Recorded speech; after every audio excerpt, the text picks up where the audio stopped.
So we're going to open up with a word of prayer, help keep me focused, help make sure I keep the point, and we move through this judiciously. Dear Heavenly Father, I want to thank you very much for what you've written in your word, Lord. Your word means so much. From the beginning in Genesis, where you lay out days, where you lay out the kinds, where you lay out how you formed the world and how you created this place we live in, Lord, all the way to the end of the book, where it explains how you'll come again in glory and in triumph. I ask, Lord, that you'll please be with me as I present the material, Lord. Help keep me focused, help keep me on track, and help it so that people understand your word better and what you have to say, and that your understanding is what is gained through this message, Lord. We ask that you be with each and every one of us. In your name we pray. Amen. So throughout the book of Genesis, God intended us for us to know specifically what he did. In Genesis 1, he lays everything out using very succinct words and using words that have meaning, and they have specific meanings. And he created them, and he tells us how he did it, how long he took to do it, and what he did.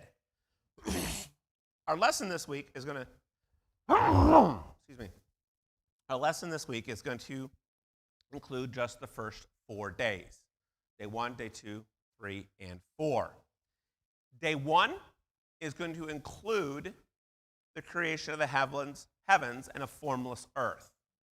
You can think of it as I kind of thought of it as a blob floating in space. I don't know. It says it was formless, and waters covered it. Day 2, God created the firmament, or expanse.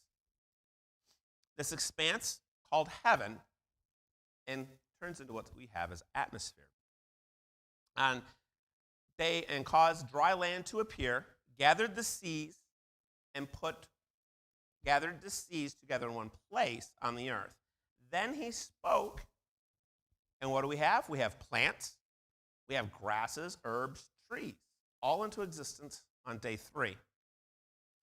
God spoke again and created the lights in the heavens and the expanse, the sun, the moon, the stars, and other heavenly bodies.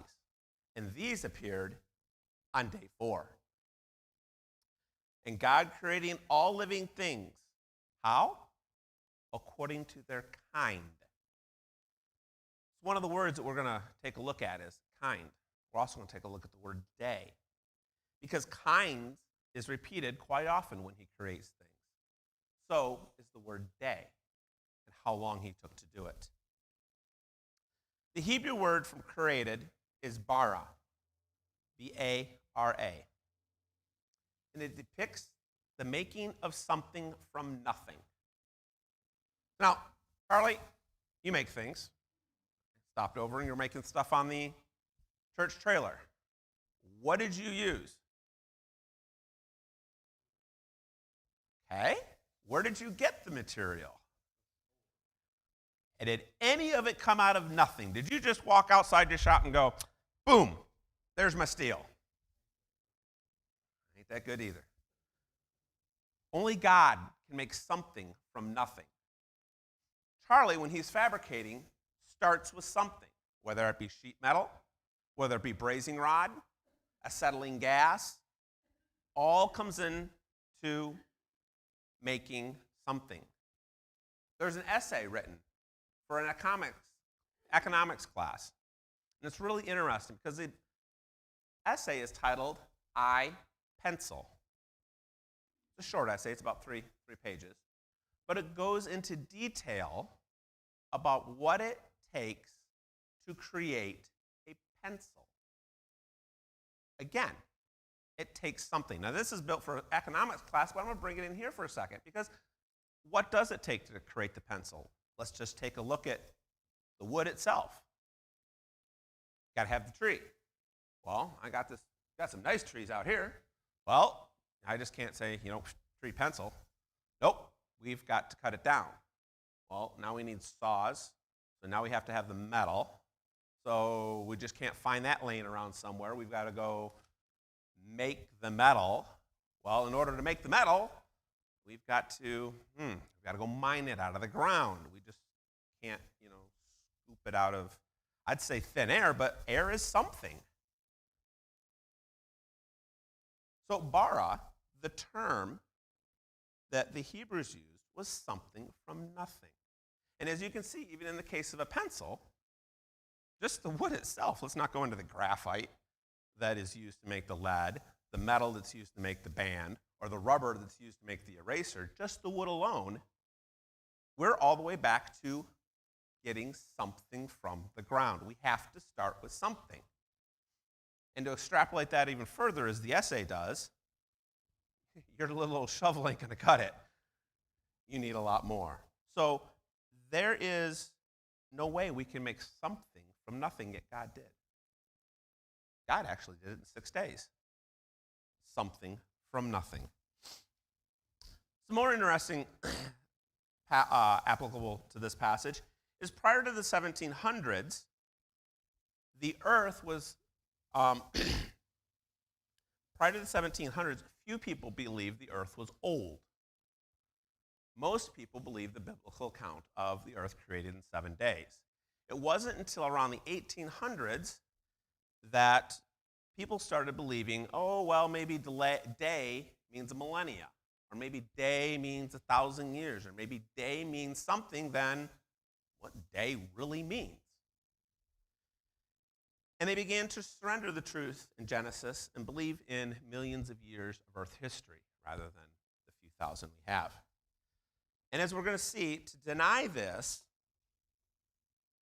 very beginning of Jesus' word, we start to compromise Scripture. God said in the beginning, I did this, and this is how I did it. All the way through the Bible, that is continued to be used the same way. So why in Genesis do we say that day, by the way, that's a Hebrew word yom, if I'm pronouncing it properly, as we'll see here in some more scriptures, why is the word day used properly everywhere else in the Bible, except in Genesis, we're going to decide to make it mean something different, when in context, it's actually the same. And we'll need to understand. But by taking that out of context, as so many have with evolution, we now change God's word. We're now changing what he actually said. And we're removing so much power from God when he has infinite power. There's one, I was reading through this passage, and we'll get to a little bit later. There's one phrase that I really like that really shows his power. We'll get to that in a second. So in determining the meaning of the word yom, if I'm pronouncing this right, Jeff, am I? Oh, I don't either, so we'll go with that. Determining the meaning of the word yom in context, theologians have often relied on the Hebrew dictionaries, like the Brown Drivers Briggs Hebrew Lexicon. This Hebrew resource gives Genesis 1 as an example of the definition of the word day, or yom. So even the Hebrews are saying, no, day is yom. See, Genesis, God created the heavens and the earth, and darkness was void. And down here in verse 5, we see the first day. And that is what they do. This is a very important issue, as we're going to get into. And I want you to think about this issue as we go through this. Because millions of years of history create insurmountable problems for us. And it creates lots of falsehoods. The fossil, if millions of years are true, and we had fossils getting in the grave before, or getting in the ground before we ever showed up, what are fossils? What do they show an example of? Death. So you're trying to tell me that death happened before man's sin. That's not what Genesis says. Genesis says it was good.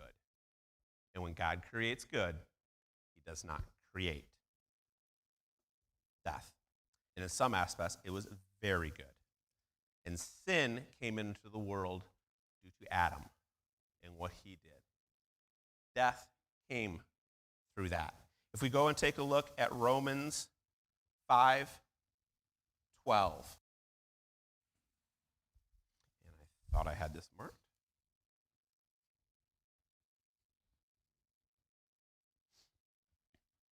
Therefore, just as through one man, Adam, sin entered the world, and death through sin.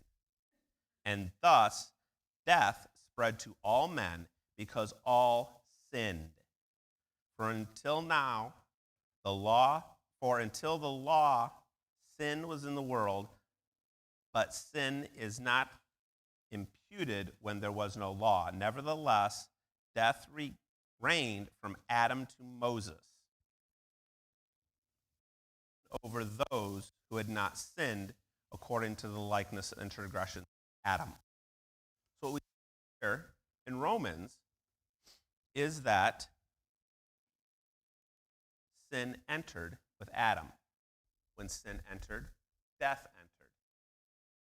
So to put millions of years into days, we have death before sin. And that's not what the Bible teaches. Take a look at more of that. So, as we discussed through Genesis 1:4, there are two things to look at. We need to remember and juxtapose. With today's generation being brought up and impounded in the media and the views they have, evolution is out there and it's strong. And people are being taught evolution, and they say evolutionary things when that may not be the case. Oh, we find these fossils and they're millions of years old, or the Petoskey stones that we find up in Petoskey in upper Michigan. They date those very old. These two views kind of start in the same way. Both said in the beginning, ours says God created. They say in the beginning some big explosion and weird things happened and we can't explain that, so we're going to make it up. And I've heard 2 or 3 different explanations over the years of that. But that's where they end. Today, we're going to learn about what God said happened in the beginning. Today, we're going to refine some details of what was created in the first 4 days of the creation week, and we're going to discuss how the days of the creation week were normal days, not long ages or periods of time. So as I said before, we're going to start with the word day. In any language, words have multiple meanings. I want you guys to think about the word run. Okay? Give me some examples of the use of the word run. Yep, nose was running. Run an errand. What else are we going to run? Yep. What's another use of the word run? Yep. Back in the day. What else we got the word for run? Run a program, absolutely. You got another word? Another use of it? What'd you say? As an intransitive verb, there are over 15 different uses for the word run. As a transient verb, there are 13 differences for the use of run. The one I like is to sail before the wind is to run. You put your boat in a run configuration. You better hold on, because if you're not what you're doing, you're going to end up in the water. Experience stinks, but running before the wind is all that it's cracked up to be. Wonderful. But that's the use of the word run. Another one is gun running. Smuggling arms back and forth. Okay? Or maybe what Charlie was doing this weekend, running beads. So we have lots of different uses of the word run. So let's take this back to the meaning of the word day. Genesis 35:28. If you guys would turn there, I'll read it in a second.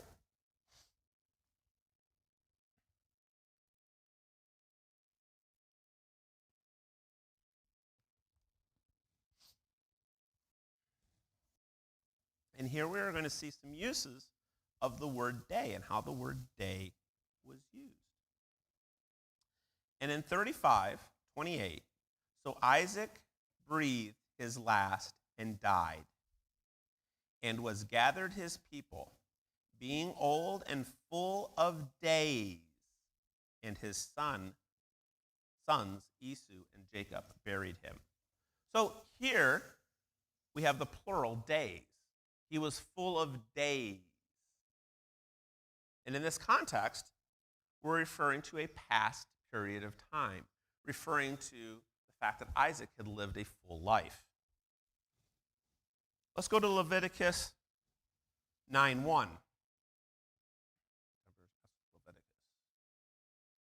I do like this study because all the books are pretty close. I can find them.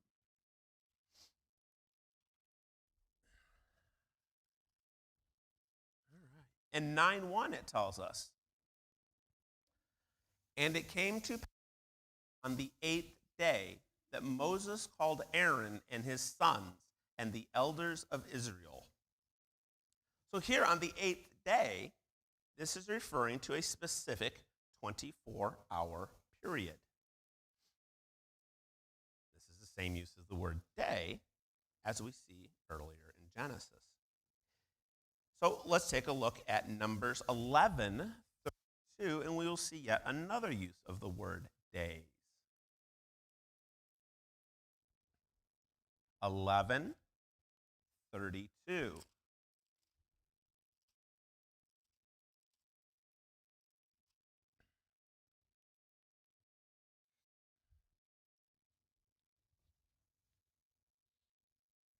And the people stayed up all that day, all night, all the next day, and gathered the quail.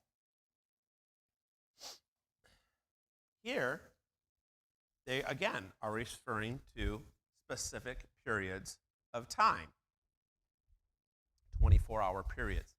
So we have multiple uses of this word day. Hit mute, Myron.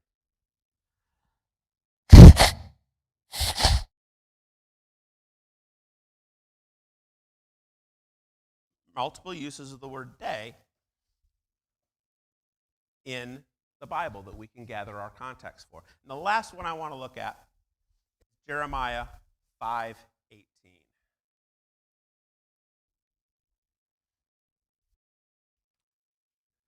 And I'm going to just read the specific section here.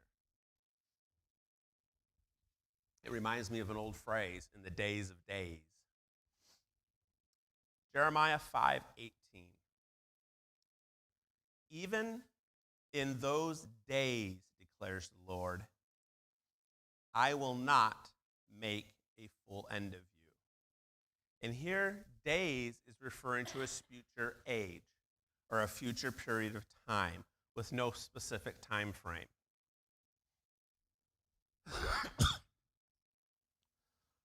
So in the context, it determines everything when help understanding what we read in the Bible.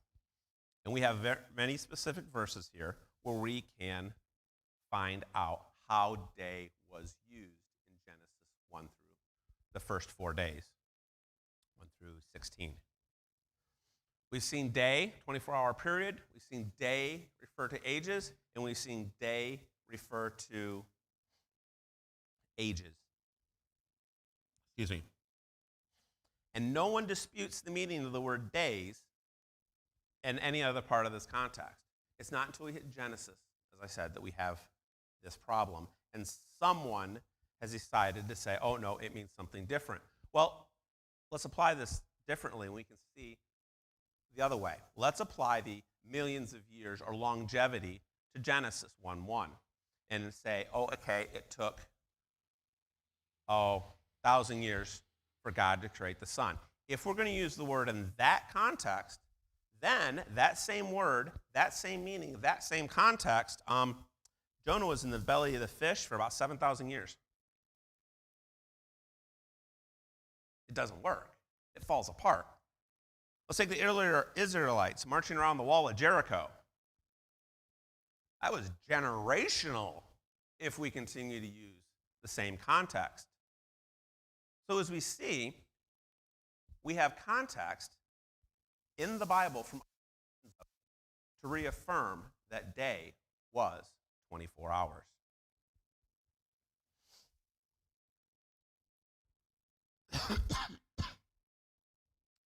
So first, I want to pull out an important part. Did I give anybody Exodus 28 through 11 to read?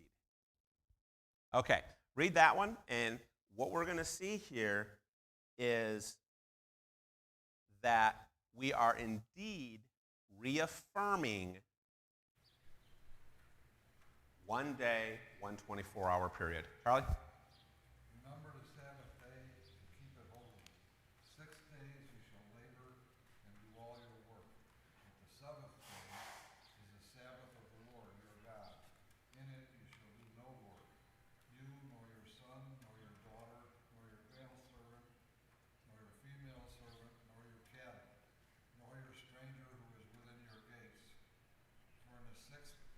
For in 6 days the Lord made the heavens and the earth and the sea and all that is in them, and rested on the seventh day. Therefore the Lord blessed the Sabbath day and holiday. Here we're seeing, excuse me, even in the Ten Commandments, it's referring back to Genesis 1. What happened? God created in 6 days. You're to work for 6 days. You're to rest on the seventh. Day is day. Because if we put that translation and say, oh, well, 1 day equals a millennia, yeah, we're either never going to end working, which some of us have a problem with, or we're never going to end playing around. We can't have it both ways. The Bible is very specific and it's very clear. 1 day. So, let's talk about those days. Let's see what we created. Genesis 1 through 5. Who has that? If you read.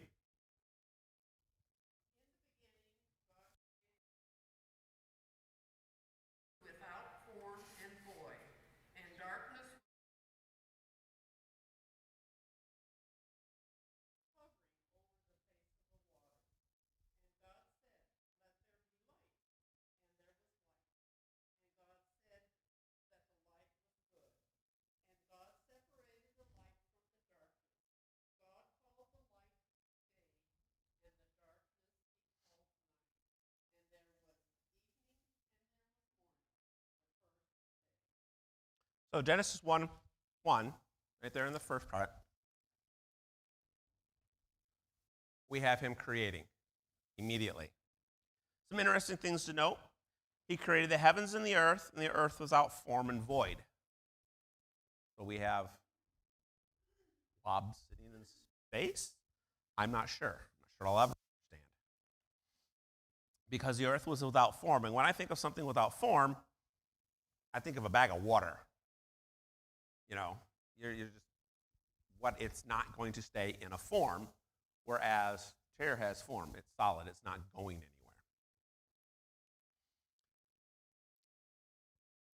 And his Spirit of God was hovering over the faces of the water. And the God said, let there be light. And there was light. And God saw the light, and it was good. It was good. God created good. Another example of how millions of years doesn't work. God created good. Death has not been introduced. And God divided the light. God called the light day and the night darkness. Now, what has not been created yet?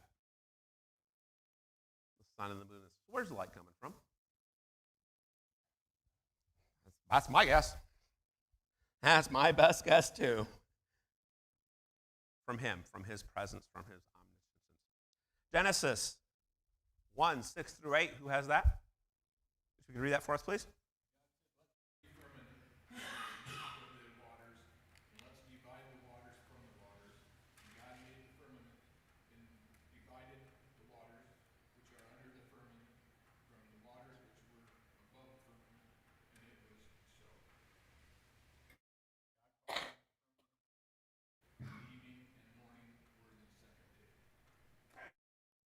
So what does God create here on the second day?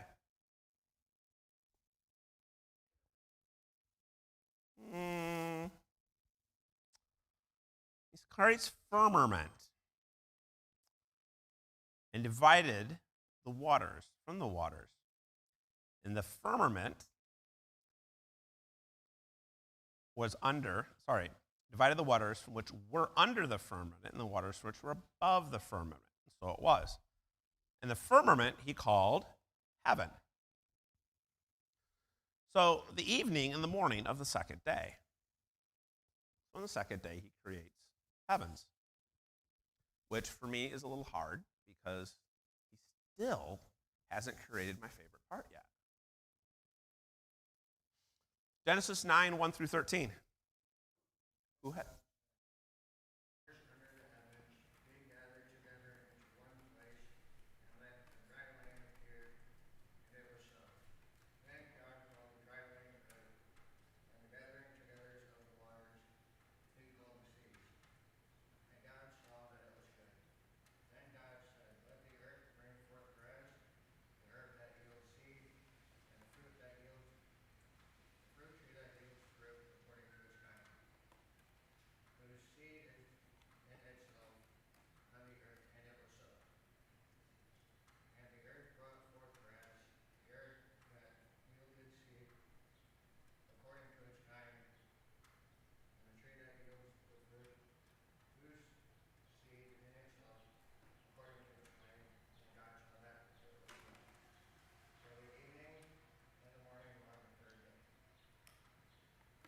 So on a third day, land appears. Land appeared. So obviously, maybe the firmament that was below is the earth, and he just made it appear from the water. Go.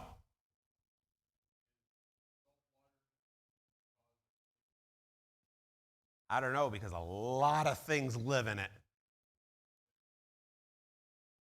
No, it's for us, salt water, if we bathe in salt water, drink salt water, or are around it too much, yes, it causes death for us. But there are more things living in salt water than aren't fresh. So I don't know.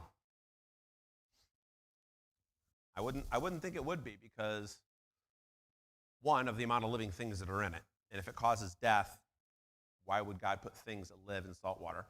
And number two, I would think that the fresh water, if you want to separate the fresh from the salt, was put there so that we could enjoy the water also. You know, we get fish out of it, we get the sea out of it. I would not think salt water would have been put there from the sin, because he created it, and there are multiple living things in it.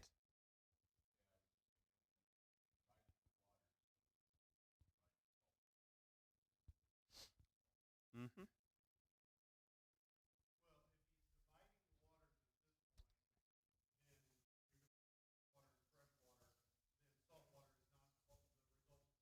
Correct. Right. I'm thinking, honestly, it was probably already there. I mean, interestingly, we have the seven seas, you know, the big oceans that I've sailed around. And then we have something called the Dead Sea, which is landlocked. And the salt content in that is through the roof. I mean, it makes some of the oceans and look like plain water. So I don't know why. One day I might ask him. And we also see in this verse, which we will get into, plants, trees, and other vegetables, grasses. And let's take a look real quick at the fourth day, which is my favorite. Who has that? 14 through 19.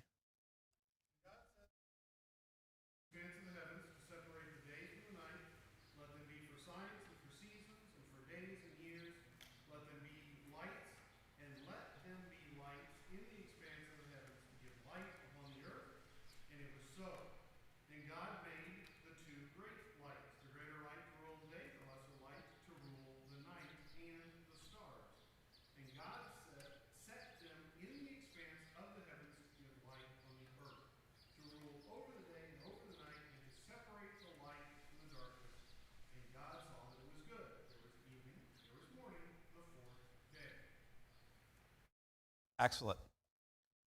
So I like day 4 because he created the stars in the heavens and put the lights in the heavens. And my portion, that's very the favorite out of this, is 16, where he said he made 2 great lights. The greater light to rule the day, and the lesser light to rule the night. And by the way, he made stars. Think about that for a second. In our galaxy alone, how many stars do we have? And how big is our galaxy compared to the rest of what's out there in the universe? And he said, oh yeah, I'm going to make the stars. Done. I struggle with raising a plant and not dying it. And he's out there creating the heavens in a broad stroke of a brush. Amazing. I love the evening skies. I always have since I've sailed ships. So that is what he did in a day.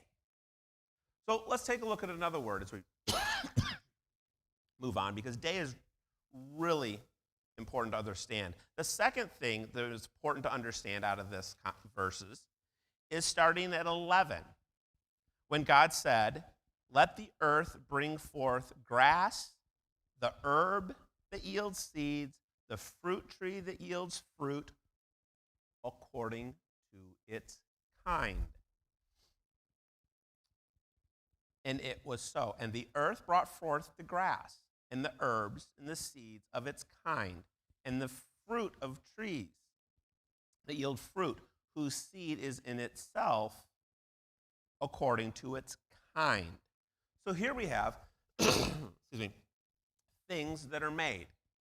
We have tomato plants, we have rhubarb, we have oak trees, we have the prairie grasses in the Dakotas, if you've seen those. We have herbs, spices, everything that's made, and it's all made according to its kind. 2 interesting things that come out of this study that we need to realize. One, if you plant a pumpkin seed, what are you going to have when you grow up? You sure? We're not going to get cantaloupe out of it? You can get a cantaloupe out of a pumpkin seed? You're not quite going to get a cantaloupe.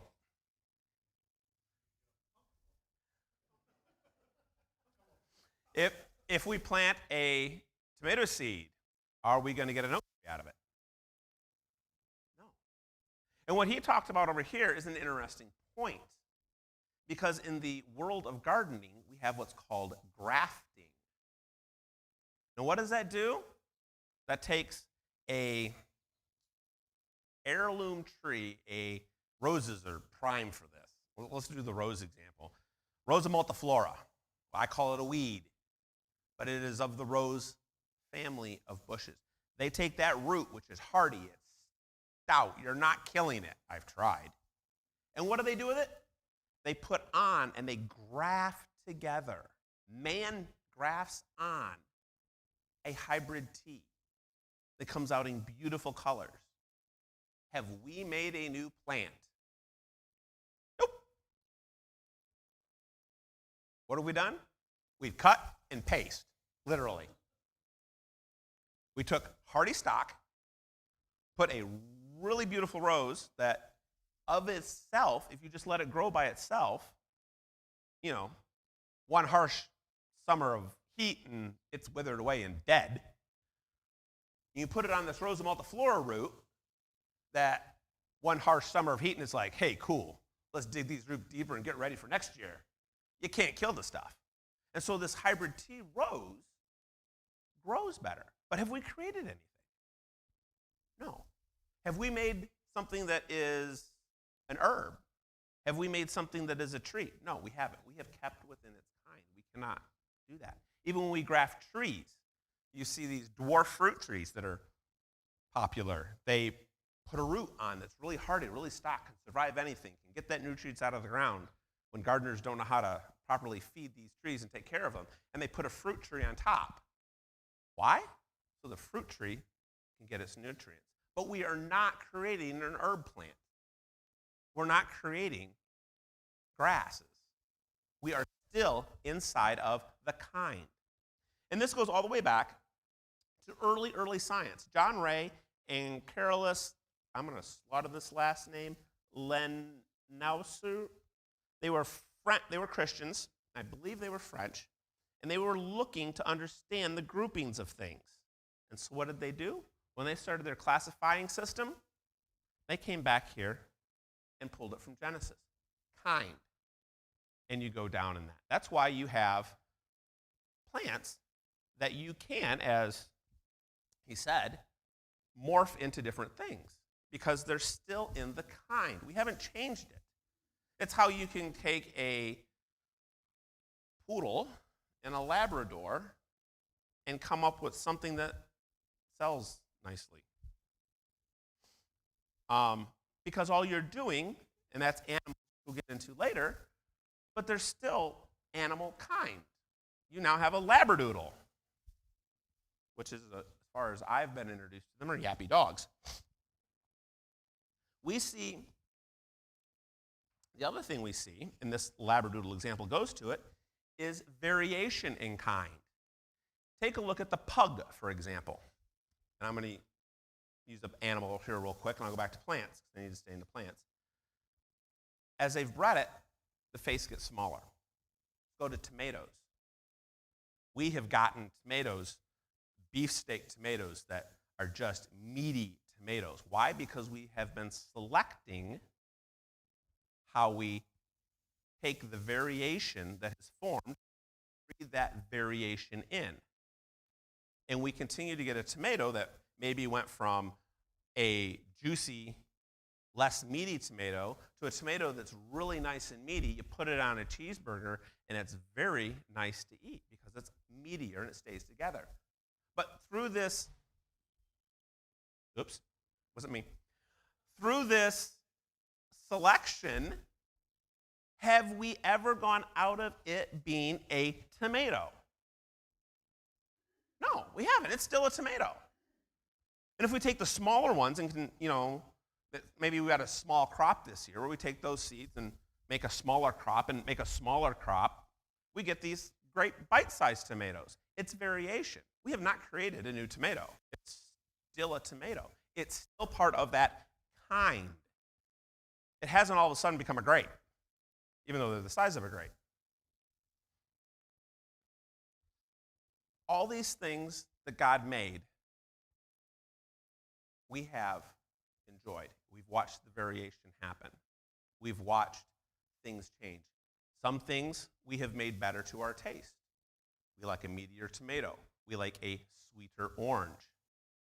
We like a larger cherry. If you've ever been out in the forest and come across a cherry tree and eaten the cherries off of a wild cherry tree, I don't recommend it. They don't taste that good. Huh? And if you're lucky, they don't make you puke. But they're a cherry tree. Are they the cherry trees that you see in Traverse City in the cherry festival? Or the cherries that you get in the supermarket that are nice, sweet, and plump? Nope. But it's a cherry tree. It's the kind that God made.